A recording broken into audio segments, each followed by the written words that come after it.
भगवान शिव का क्रोध सृष्टि में एक नई लीला रच देता है। ऐसी ही एक अद्भुत कथा है जब शिव के क्रोध से समुद्र में जन्मा एक बालक जिसका नाम था जलंधर। एक समय देवताओं और असुरों में भयंकर संग्राम हुआ। देवताओं की सेना लगातार हार रही थी क्योंकि असुरों के गुरु शुक्राचार्य अपनी मृत संजीवनी विद्या से असुरों को बार बार जीवित कर देते थे। इस पर देवराज इंद्र ने क्रोध में आकर शुक्राचार्य पर आक्रमण कर उन्हें घायल कर दिया। भगवान शिव को जब ज्ञात हुआ कि उनके भक्त शुक्राचार्य पर देवराज इंद्र ने अन्यायपूर्वक आक्रमण किया है तो वे अत्यंत क्रोधित हो गए।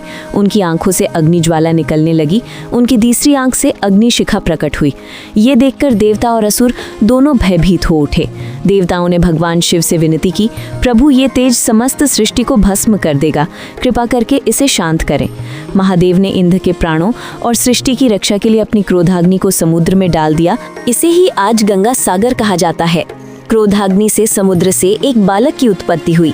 बालक के रोने की ध्वनि इतनी तेज थी कि इसे सुनकर संपूर्ण संसार बहरा हो गया। ब्रह्मा जी ध्वनि को सुनकर समुद्र के पास पहुंचे और उन्होंने बालक को गोद में उठा लिया। बालक को देख ब्रह्मा जी की आंखों में आंसू आ गए। ब्रह्मा जी ने बालक का नाम जलंधर रखा।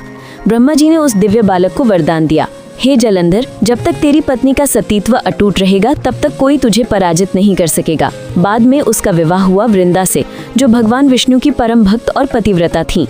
उनके सतीत्व के कारण ही जलंधर अजेय बन गया। जलंधर ने खुद को सर्वशक्तिमान रूप में स्थापित करने के लिए क्रमशः पहले इंद्र को परास्त किया और त्रिलोकपति बन गया। उसने देवताओं को स्वर्ग से निकाल दिया और स्वयं को सबसे बड़ा ईश्वर घोषित कर दिया। इसके बाद उसने बैकुंठ पर आक्रमण किया। देवी लक्ष्मी ने जलंधर से कहा कि हम दोनों ही जल से उत्पन्न हुए हैं, इसलिए हम भाई बहन हैं।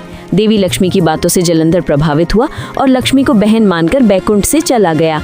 इसके बाद उसने कैलाश पर आक्रमण किया और देवी पार्वती को अपनी पत्नी बनने के लिए आग्रह किया।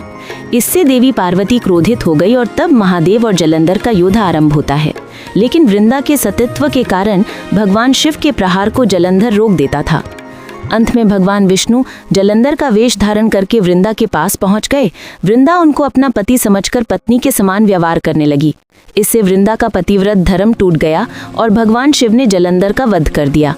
जब वृंदा को ये छल ज्ञात हुआ तो उन्होंने भगवान विष्णु को श्राप दिया, हे विष्णु, आप शीला रूप में प्रतिष्ठित रहोगे।